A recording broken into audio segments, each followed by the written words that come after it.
Welcome to the best annual NFL draft video nobody watches, but I keep making them anyway. I am your draft expert, Brandon Perna, and after literally watching the tape on literally every NFL draft prospect alive, I am finally ready to reveal the top 10 can't miss prospects in this year's draft. These are the best of the best named players, and I guarantee not a single one of these prospects won't end his NFL career with a gold jacket in Canton, Ohio. Their greatest strength? No, not a 40 time, not their bench press, but their name. A perfect combo of hilariously paired first and last name. It's the best names of the draft 2022 edition here on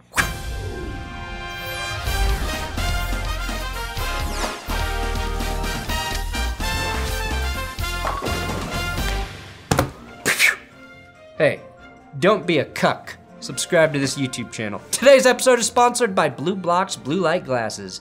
As a YouTuber, I spend most of my day in front of a computer, sometimes up to 14 hours staring at a screen, carefully crafting my next joke that will fall flat. And I started to notice that by the end of the day, my vision was blurred. Nearly worse than my jokes. That's why I tried Blue Block's blue light computer glasses.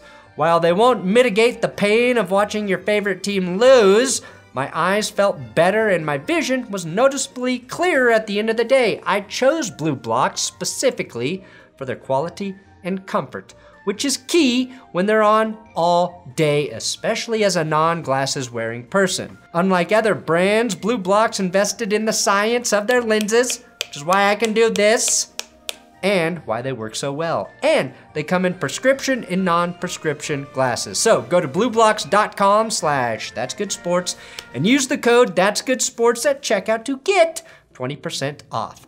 Blue Block ships worldwide. That's BLUBLOX.com/thatsgoodsports, or just click the link below and make sure to use the code thatsgoodsports to get 20% off your order. Before I deliver the top 10 funniest names in this year's NFL draft, I have to rapid fire through some of the runners-up, or runner-ups, because there were just too many great names in this year's draft. So let's start with Colorado State's tight end, Trey McBride. This lady got married 3 times at McDonald's. Then we got Chad Mama, linebacker, Wyoming. Chad Mama is what my 1.5-year-old accidentally says when my wife's boyfriend, Chad, is visiting for the day. Chad Mama, no dada. Western Kentucky quarterback Bailey Zappi has a very strong quarterback name. He put up some Joe Burrow-like numbers last season, 62 TDs, nearly 6,000 passing yards. Then we've got Coastal Carolina tight end Isaiah Likely. Isaiah Likely to be the 3rd or 4th tight end drafted this year. One of the best last names that is also an adjective, or in some cases, an adverb. Hoosier receiver Ty Fryfogle, introducing the biggest fried Thai food chain in Thailand, endorsed by Jared Fogle. Clemson linebacker Balin Spector. Every year we get a man who sounds like he should have been a Game of Thrones character, and this year it is Balin Spector. Quarterback, Iowa State, Brock Purdy. What I would have called Brock Osweiler if he were as good looking as Jimmy Garoppolo. Keep an eye on Brock's brother though, Chubba Purdy, quarterback at Nebraska. I get a Purdy Chubba whenever my wife says it's go time and Chad's not around. Oregon receiver, Johnny Johnson III. Is he the illegitimate son of Johnny John Elway? No. But he comes from football lineage, as his dad was a running back in the NFL for the Cardinals, Jets, and 49ers. And we've got Sincere McCormick, running back, UTSA. I'm sorry, but with a name like this, I have a hard time making jokes. I just want to be genuine, authentic, and another word that's on the tip of my tongue. I'd sincerely love to see Sincere McCormick and Gentle Williams drafted to the Dolphins to play with guard Solomon Kindly. Can we build the most polite team in the NFL? Maybe Ja'Kai Polite can find his way back to the league. Sorry, Sincere, but you sound too wholehearted to make the top 10 funniest names, which starts now. Number 10, Coby Bryant, corner, Cincinnati. Talk about being given impossible expectations to live up to with a name like Coby Bryant. Now last year, or the year before, we had Michael Jordan and Michael Jackson in the same draft. Who's next? A 5'9" slot receiver named LeBron James, a 6'4", 300-pound center named Wayne Gretzky. Don't name your kids after people you idolize, because they're only going to let you down. It's exactly why I didn't name my daughter Marv Albert. Number 9, offensive lineman in Chattanooga, Cole Strange. Nothing is more strange than his metamorphosis from a clean-cut, dirty blondish freshman to a bearded, full-blown redhead?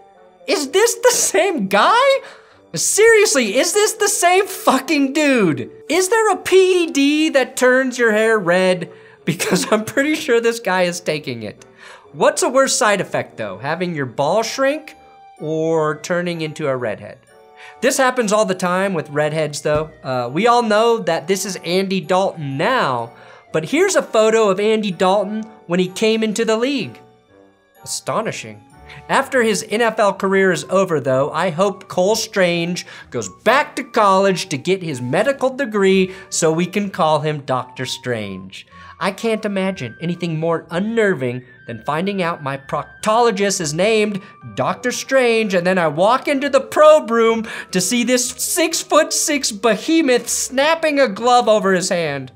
Number 8, Charleston Rambo, wide receiver, Miami. That's right, Rambo. Unlike poor Coby Bryant, smartly, Charleston's parents were smart enough to not name him John after the Vietnam War vet they made that sick-ass documentary about years ago.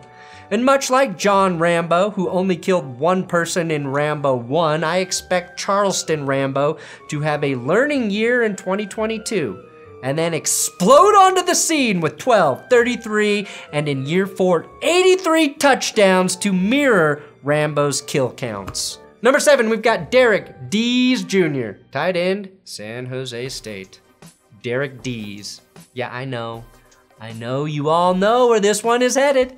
You want me to call him Derrick Deese Nuts, right? You can derelict Deese Nuts.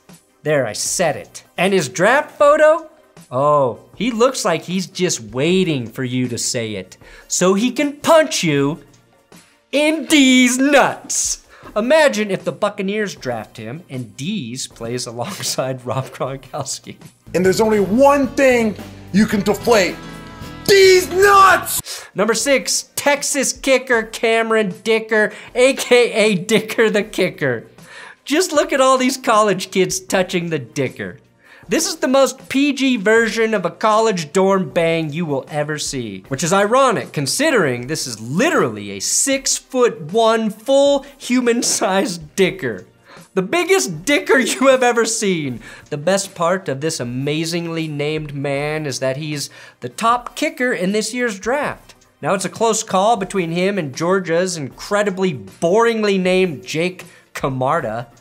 Why are you so lame, Jake? State Farm sounding ass, lame ass kicker, Jake. Get a better name, Jake, you fuck. Number 5, we've got Drake London, wide receiver, USC. Now Drake London is just Drake, born in England instead of Canada. The key difference is he doesn't curse sports teams by wearing their jerseys. Now London is actually widely considered one of the top receivers in this draft. At 6'5", and with the last name London, I also think it's fair that we pass along the nickname Big Ben to Drake London. All I ask is that in 3 years, when he's traded, the NFL plays Drake's Fair Trade on the NFL Network when they announce it. If Kyle Brandt doesn't make that connection, he should be fired and replaced by me. A ball so hard, a ball so hard, motherfuckers wanna find me. Ball so hard, motherfuckers wanna find find me. If you like my songs, don't forget to check out my coffee company, BenchwarmerBrew.com. Number 4, oh, this is a good one. Baer Hunter, offensive line, Appalachian State.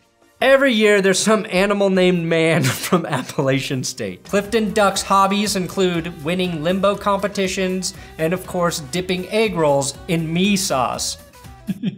Chicago should be legally obligated to draft this man, or else Green Bay will take him and he will hunt bears for the next decade.